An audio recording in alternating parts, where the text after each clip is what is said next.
Today we're going to start on probably the most important topic in your programming careers. Validation is something that I do in just about every program I've written. It's a major part of what we're going to be doing in web programming.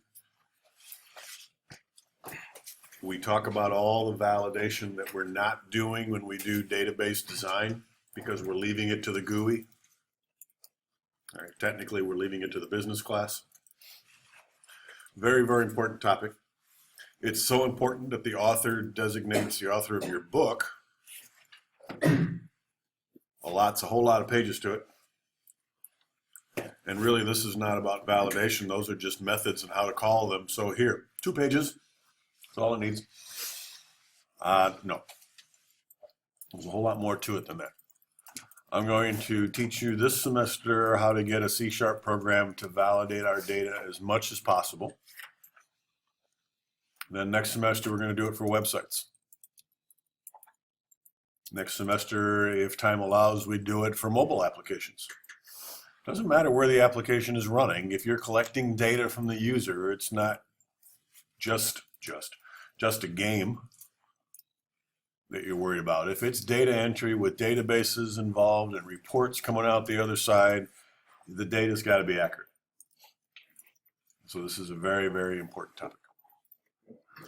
Hopefully I've motivated you. We'll see how that goes.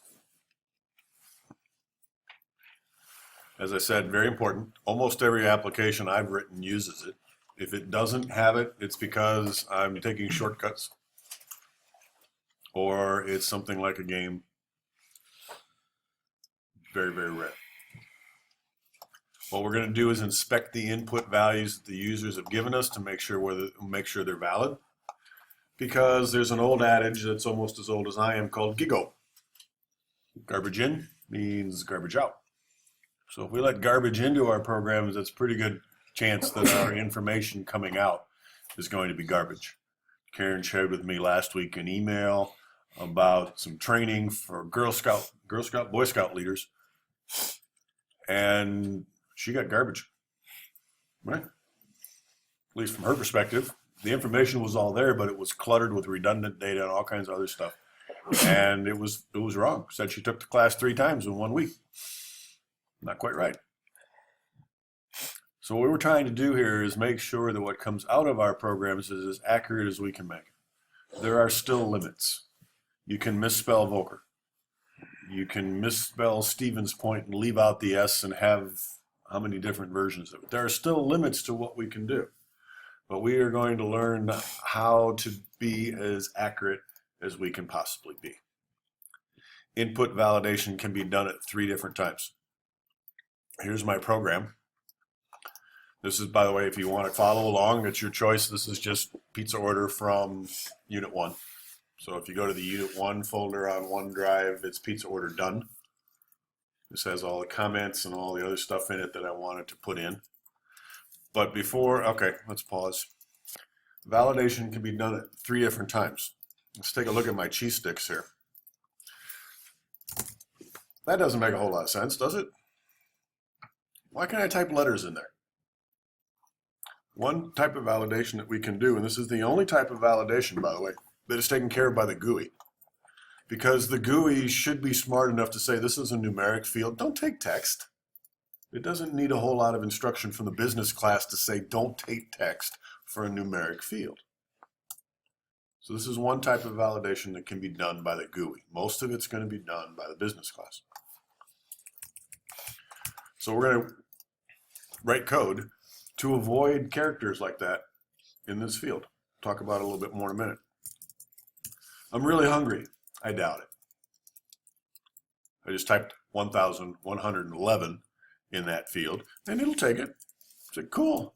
It'll give me this big bill, and maybe I'll be smart enough to look at the bill and go, whoa, whoa, whoa, really? At 75 cents a pop, that's quite a bit of money there. $750 for this pizza order. But that's probably not realistic. Plus, from a pizza shop, I can't fill it.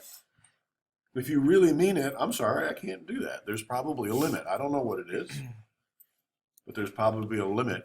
And when we leave that field, we should probably check it and say, wait, that piece of data you just entered doesn't make a whole lot of sense to me.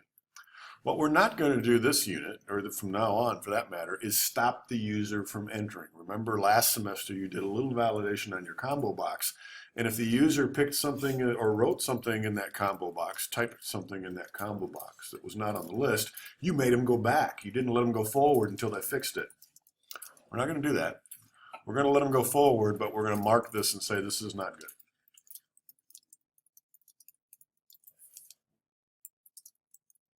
There's a bunch of sample data in here. The third, so that's the second level. First is key level. Every time I press a key, I check to make sure it's reasonable. Second is field level. When I leave the field, is the value that you entered. Notice I said leave. I can type as many ones in here as I want. No errors yet. But when I'm back up, I fixed it. That's not a problem. Every now and then you get your hand a little heavy on the one key. You get a bunch of ones. You back them up. You fix them. You don't get yelled at. But if you don't recognize it, we mark it. So that's field level validation. The final level of validation is either called class or form level validation. So we take a look at the entire package here. Does it make sense? For instance, the customer name, I might have never put my cursor in that box. If my cursor was never in that box, my field level validation can't occur because I never left. I never went in there, so I never left. So the last level is to make sure that all the required fields are filled in. And another thing that might happen is I might put in a $10 coupon. And a $10 coupon may be legal, but if I'm only ordering $7 with a pizza, the business rule would probably say, no, we're not paying you to buy our pizza. We'd have to change that somehow. It's called a consistency check. This field compared to all the other fields together doesn't make sense. We can't do that on a field by field basis. We have to wait until the user says, I'm done, and then say, yeah, not quite. Your coupon value is higher than your total. We're not doing it. You might want to save that for next week when you're hungrier, or we can do that, but we're going to reduce the value to 90%, 50%, whatever our rules are, of the total. So those are three different levels of validation. They all have their purpose, and we're going to use all three. I pretty much use them all the time from now on.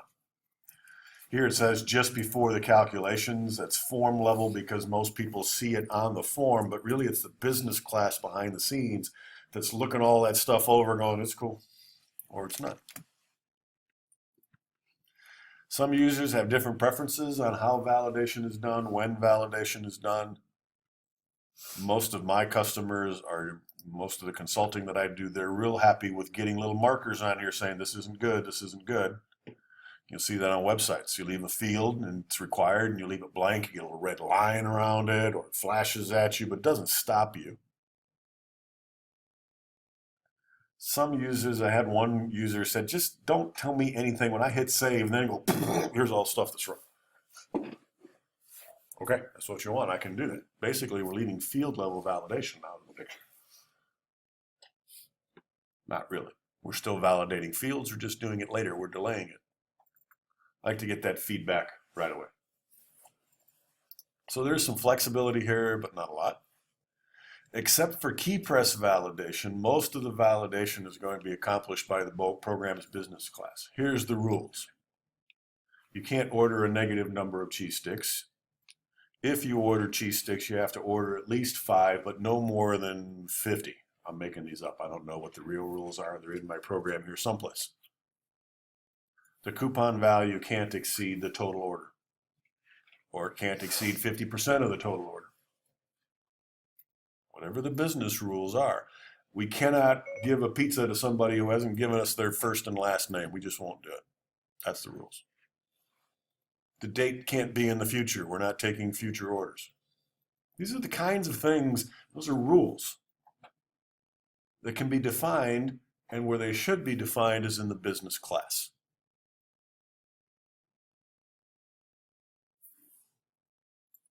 Remember our 3-tier model.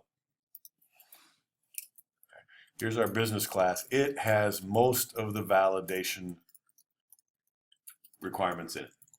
And it takes care of most of it. The GUI says, Here, business class is a new value that has been entered into this field. What do you think? There are a few little things that the GUI can do. First of all, notice there's no displaying of error messages over here. GUI is the graphical user interface. If there are errors, the GUI is responsible for that. For displaying, here's a problem. Business class tells the GUI there's a problem. Business class says, I'll tell them. As we saw before, the business class can do key level validation that basically says this is a numeric field. Don't let me put text in there. Doesn't make sense.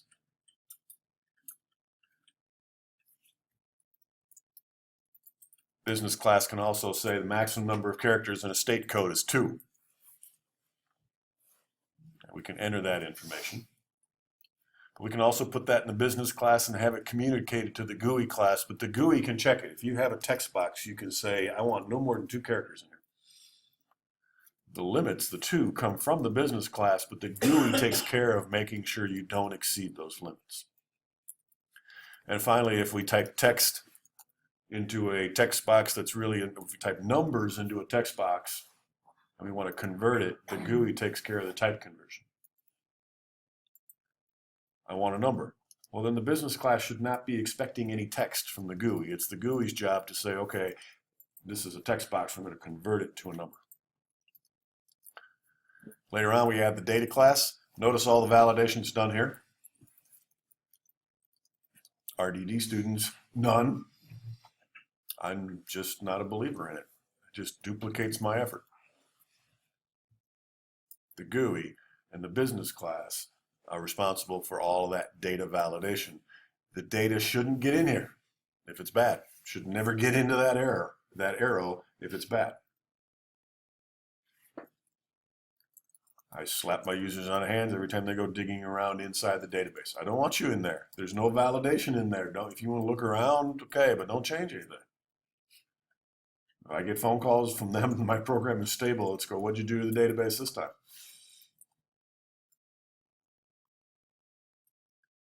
We will double check when we bring that data back in to make sure everything's cool in case somebody messed around in there.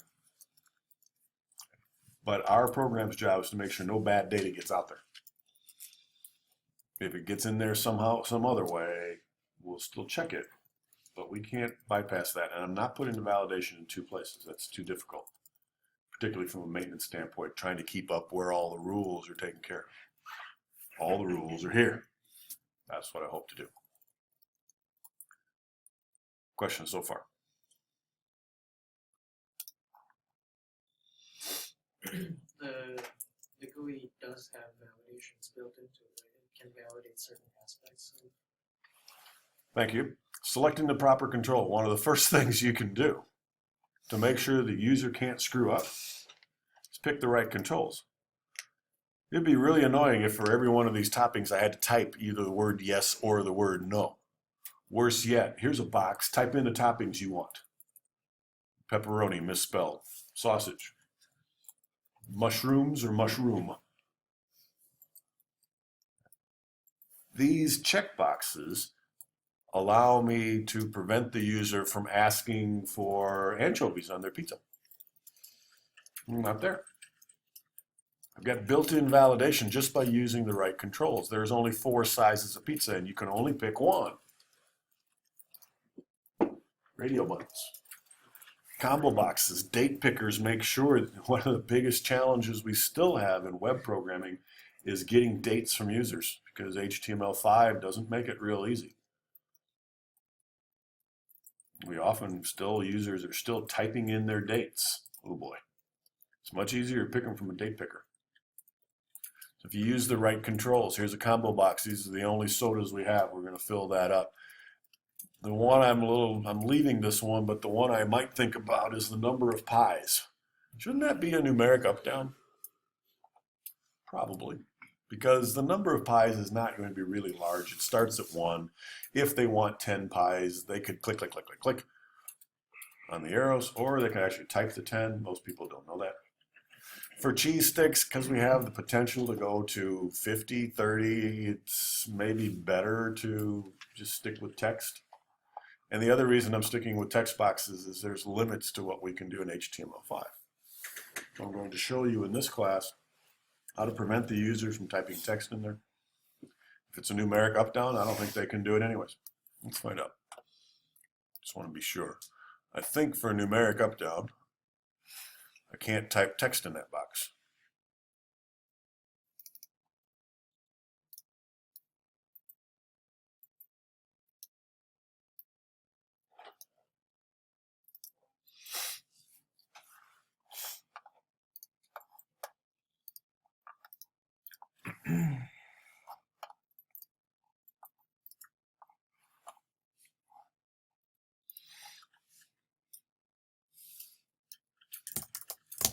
Nope. That's convenient, built in. And I can click the little up and down arrows. And if I really want 15, I can type 15 in there, do it quickly. So it's just like a text box.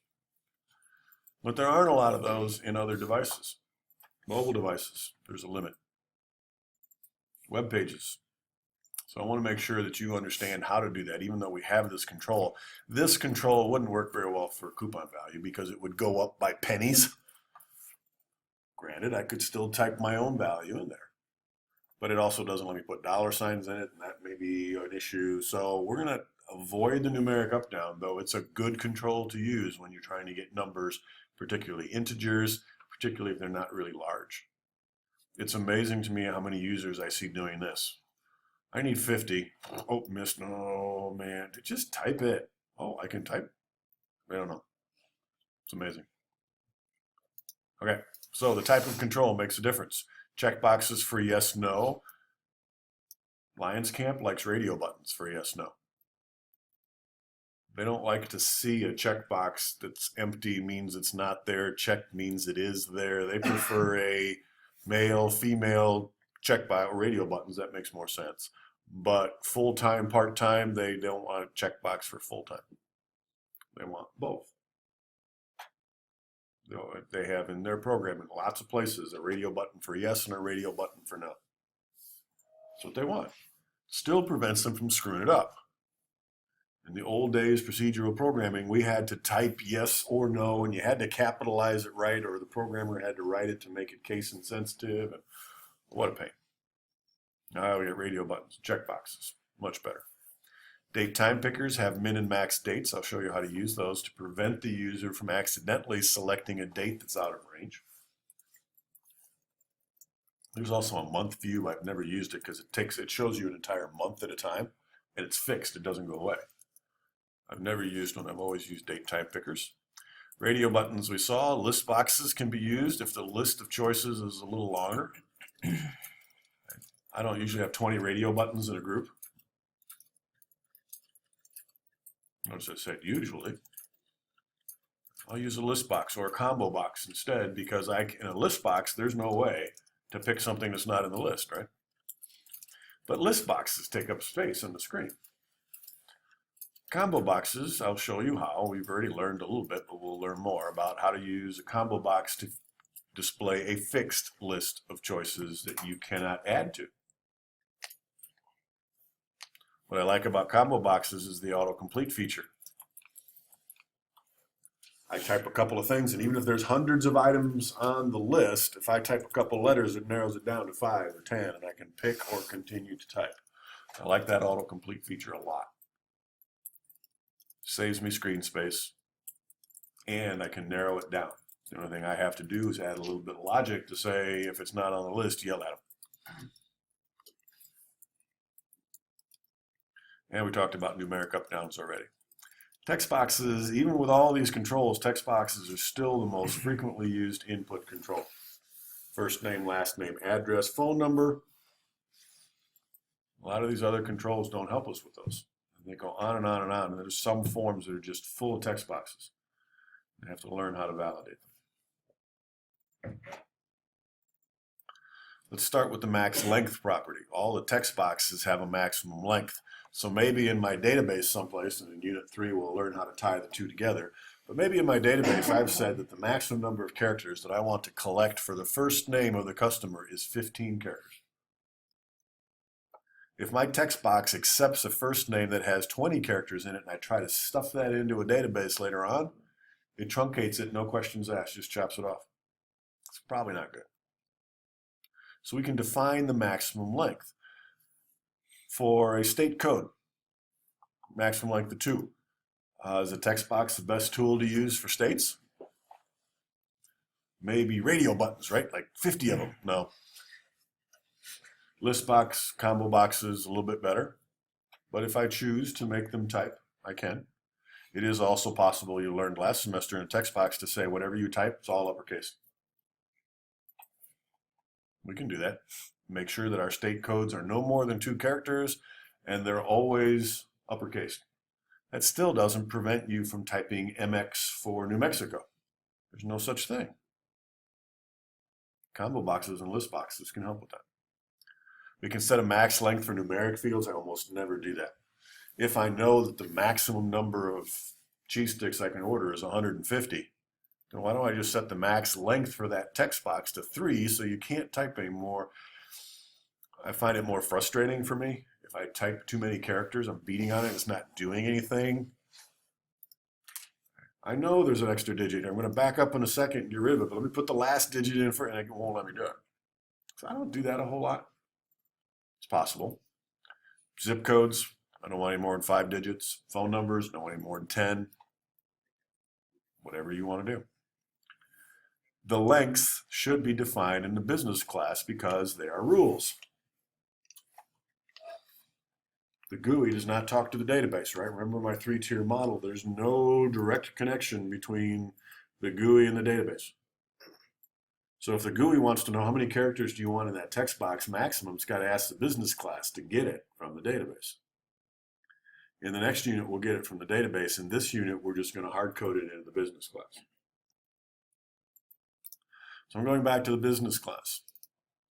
And in the last unit, we learned about business constants, and there was a whole pile of them here that defined how much each one of these different things cost. And now we can add some more.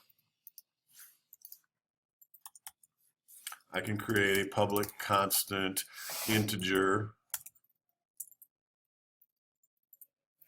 max first name length equals 15.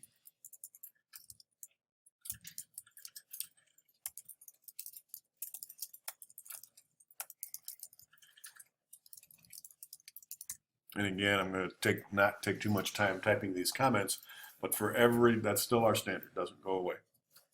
For every variable, for every constant, describe what it's for. Might as well do that for the last name automatic.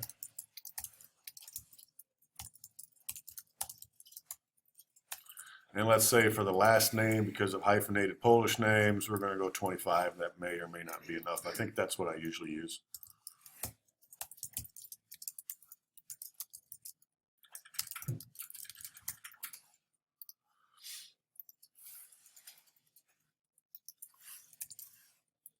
So that's how we define them. Same as any other constant. How do we use them? Well, that's a little different. Now going back into the form. And when do I want to set the capacities I would like? You could go into first name here and say that the max length is 15. But now I've cheated, right? Because the 15 is defined in the business class. How do I get that in here? You can't do it at design time. You have to do it at runtime. Where does it go? Where do I define the maximum length of this text box? When? Form load. Do it right away. There's no reason to wait till they get into the first name and then figure it out and do it the next time they come back to the first. Just do it once. Form load. Best place to put it. So I'm going into form load. And in form load, I already have initialized form, so that might be a good place to put it. And a lot of this stuff is going to go away soon. Is it? Form load. Oh, this is all mostly for demonstration purposes. My form's going to come up blank. So for all this demonstration purposes stuff to display the contents of something else, I'm going to comment that out. Probably delete it because it's in unit 1. Instantiating a pizza order, that's why I have Volker-Gall on the form, because I instantiated it with my name. That was a demo, right? I don't want that one anymore. I want to instantiate an order, but I only want to do it with nothing.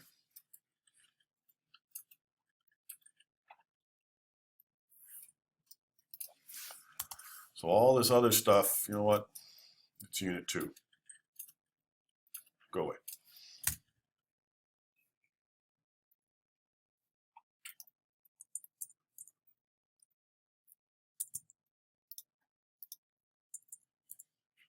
I now, inside my initialize form, want to set max sizes.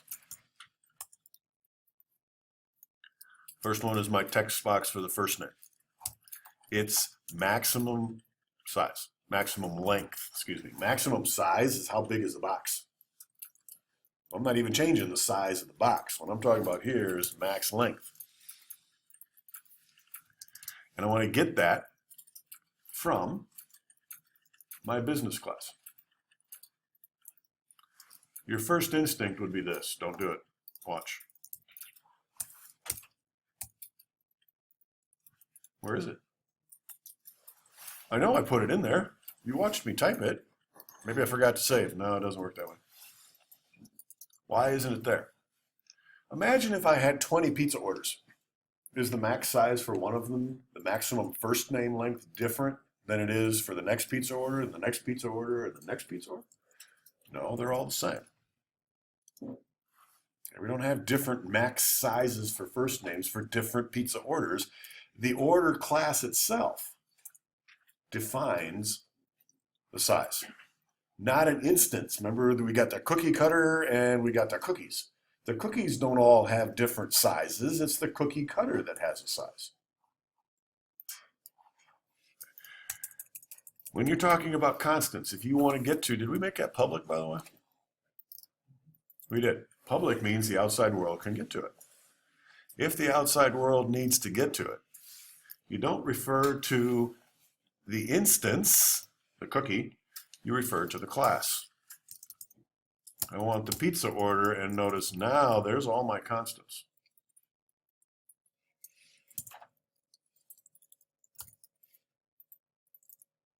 That's weird, in a way, but remember my explanation. Every pizza order has the same set of rules. Every pizza order has the same set of rules. So each individual cookie, each individual order doesn't have access to these. It's the class. These are called, and it's going to show up in the notes here in just a minute, these are called static variables. Sometimes referred to in Swift, I like it, they're referred to as class variables. They belong to the class, not the cookie, not the instance. Whether I want a large or pepperoni or I have a coupon, that is an element, property of an individual pizza order. These constants belong to all of them. And since they belong to all of them, they are class level, and you reference them by the name of the class. You say, hey, you, cookie cutter, how many points do you have on that star? 5. And that's a question you can't even ask the cookies. The cookies are going, I don't know how many stars I have. Go ask the boss. Go ask the cookie cutter how many stars are on it. How many points are on the star. So that's how you reference them. It's just something to remember. You forget. I do. But the good news is if you try to get to this constant through the instance, through an order, it won't give it to you. Same thing for the last name.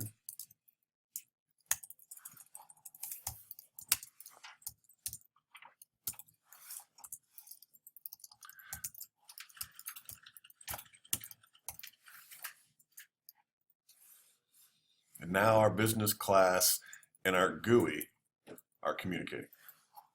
Business class has the rules. Say, hey, GUI, you want to know this. If I run this now and go into the first name, I'm going to type 1, 2, 3, 4, 5, 6, 7, 8, 9, 10. 1, 2, 3, 4, 5. And I can't type. Notice it's not scrolling. Our last name here is going to scroll. All right. It's done.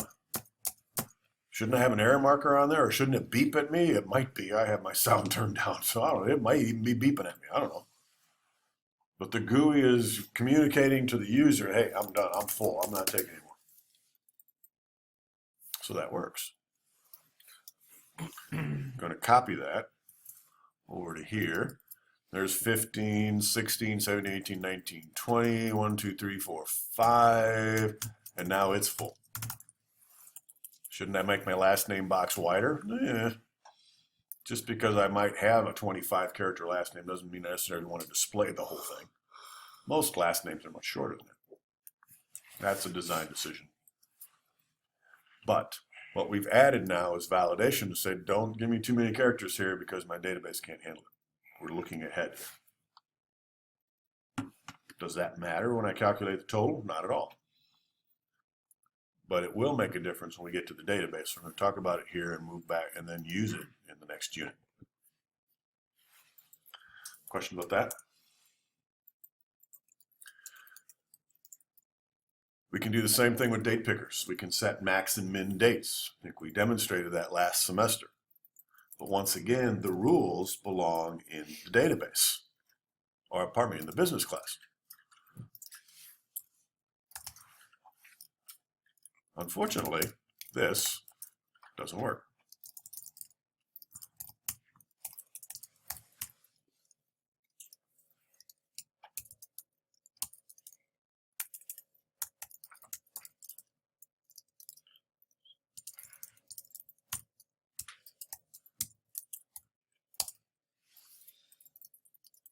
Please.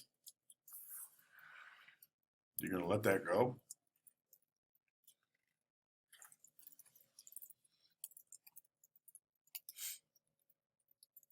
There it goes. Type date time cannot be declared as a constant. You can write this in the back of your brain somewhere. Classes cannot be constant because the contents of them want to change. They can't be constants. The only thing that can be constants are our primitive types, decimals, ints, strings, doubles, integers, not classes. Why it didn't yell at me right away? Public. It's not an error, it's blue. I don't understand. To me, that should be a red. Hey, can't do this. Well, now what? I need it. I want it to be a, don't make it constant. Well, if I don't make it constant, then the user can change the max date. I don't want that either. Here's a solution. What we're going to do is say, this is static, first of all. Go away. Static. I just defined the term static a minute ago. It says that belongs to the class, not to the instance. Every single one of my order dates is going to have the same maximum. That's what static says. How come I didn't say static up here? Good. But it's a constant. By definition, it's static, so you don't have to include the word static. Because it's constant, it never changes. It's automatically static. But this is a class. It's not automatically static, so we have to ask for it. The other downside is now that I've made it public status, it's not a constant anymore. The user could technically change this.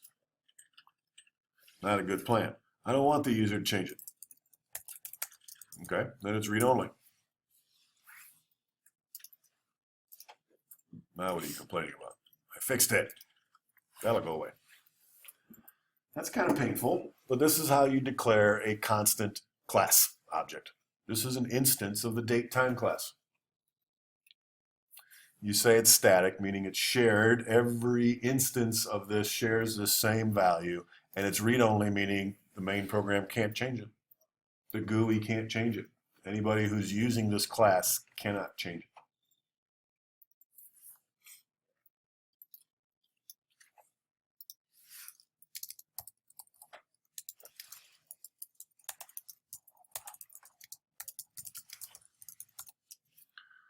Now, real world, that may not be valid. Maybe I do want to call in my pizza order at Pli2.1 a week in advance because I need 20 of them. But this ain't real world. I have to make up some rules, and that's my rule. Now, I could say, date time today, add days 20. We won't take orders any more than 20 days in advance. I could. I also want a minimum date.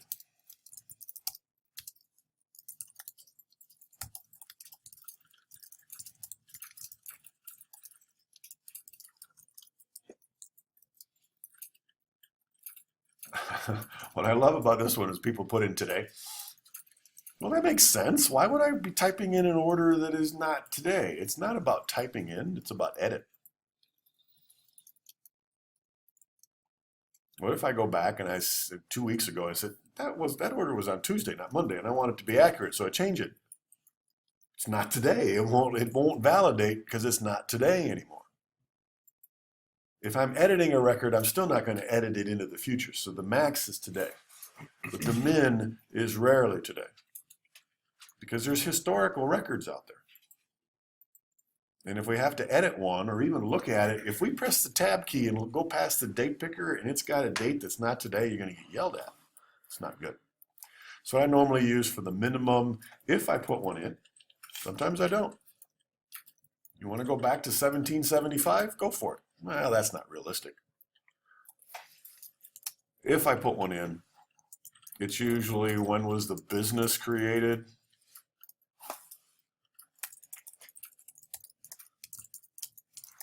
So let's pretend that our pizza shop opened up in 2005, 1st of June. Oh, come on.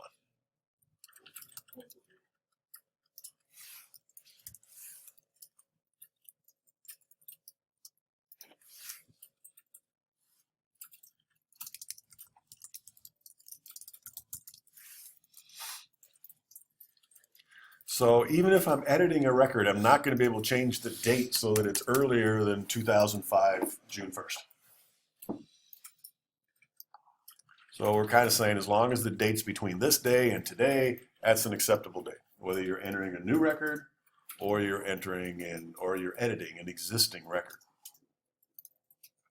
We're not just validating new data, we're also validating any changes to existing data. In Unit 3, we're going to have hundreds of pizza orders that are already a couple of years old. We could, if there's a reason that something's wrong and we recognize it, can go back and change it. And the other thing you can't always assume is that we're accepting the order on the same day that we're entering it into the database. We did a bowling program last semester. Very few people have their laptops sitting with them in the bowling alley. When you're done bowling, they quick type it in. They don't do that. They save it till a couple days down the road when they have some time, and then they enter all the data at once. So how do we use that exact? So these are our constants. They don't look like constants because they're a class, but they are. When you see static read-only, that translates to constant for a class. That's the only way to do it, though. Could we have changed all these to constant read-onlys or static read-onlys? Yes, we could have. But constant's a lot easier to type, and it works for primitive types. Once again, we go to form load.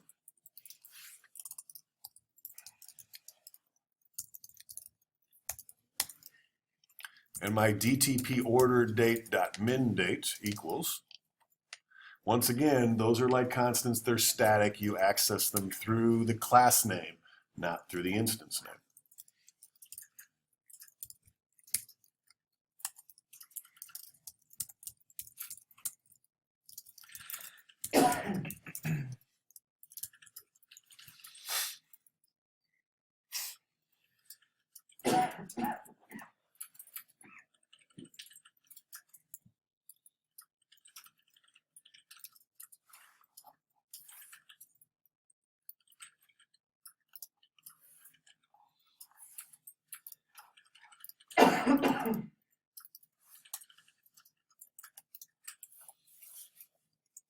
And now when I drop my date picker down, depending on which version of Windows you're using, look what happens to my date picker.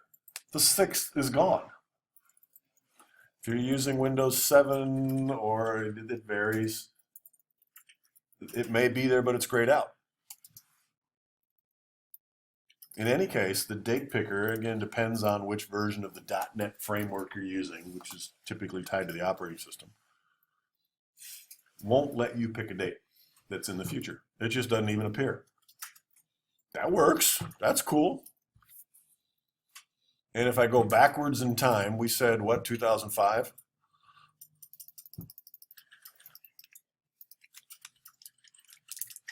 The months before June don't even show up. If I can't go backwards any further than that because it's not an acceptable date. So by setting the min-max date, we're limiting what the user can pick from this. Cool. Sort of. Let me share with you a problem that has occurred. Many of my users like to type. And so they don't want to stop typing because they're entering in hundreds of orders or whatever they're doing, bowling days or whatever.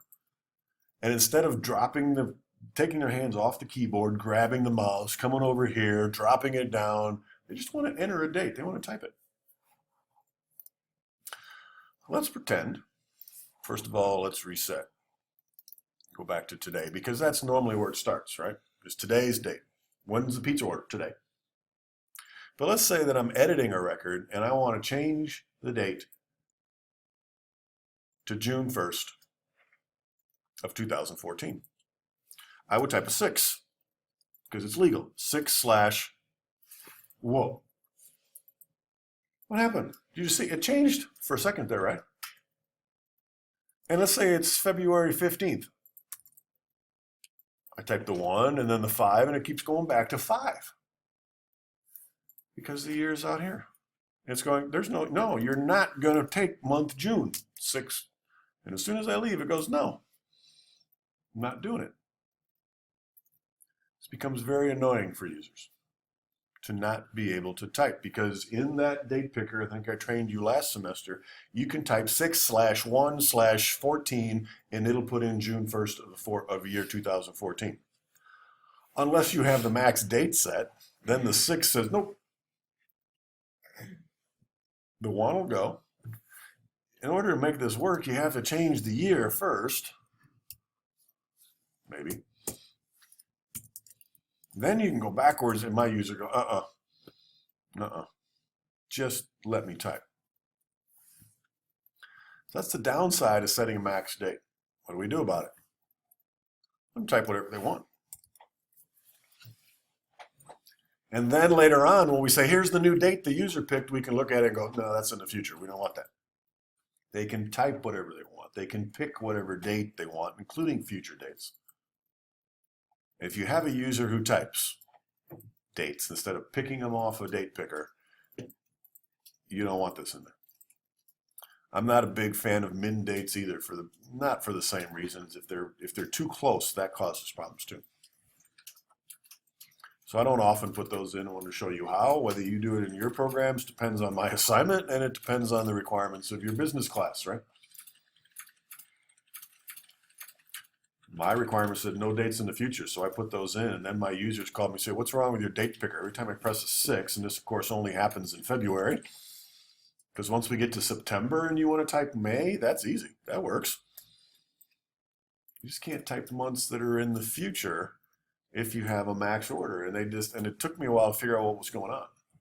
It's a feature of the date picker.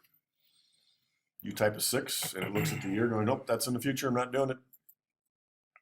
That's annoying. So you might leave those in or take them out depending on your choice. Max date, definitely not. Min, maybe. But we're still going to check in the business class to see if the user has entered a valid date. Why would we do that in the business class if the form guarantees that they can't pick a date in the future?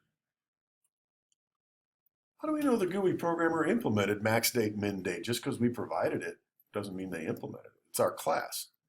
Once again, you're wearing two hats. One hat is the business class programmer, the business rules programmer. And then there's the other hat that's the GUI. How do I want this to look? We don't even know if they're using a date picker. They might be using a text box for the date.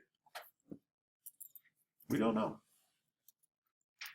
So the business class still checks every value that's sent to it, even if it's impossible to give it a bad one. Still check it. So I don't really need to do it here. It's just try to give the user a little more immediate feedback. The business class is still going to check to make sure my date's in range.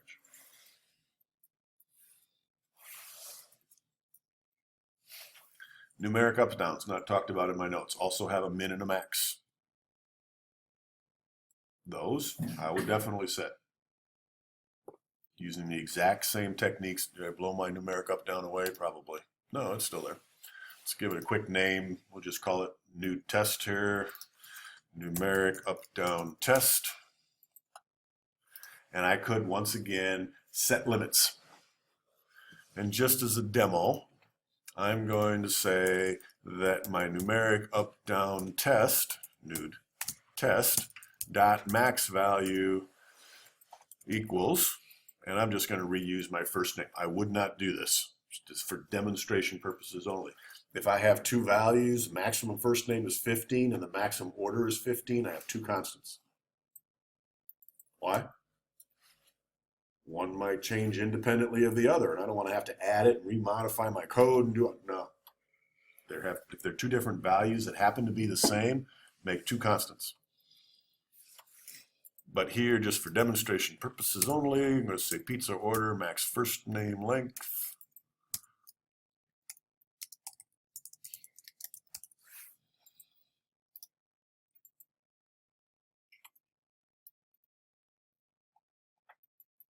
I'm still holding it down. It's stuck. It's done. Can I type a 2 in front of that? I can. When I leave, puts it back again.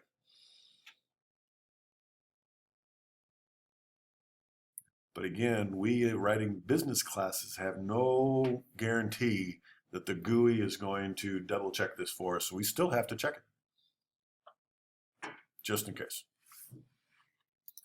Questions about that?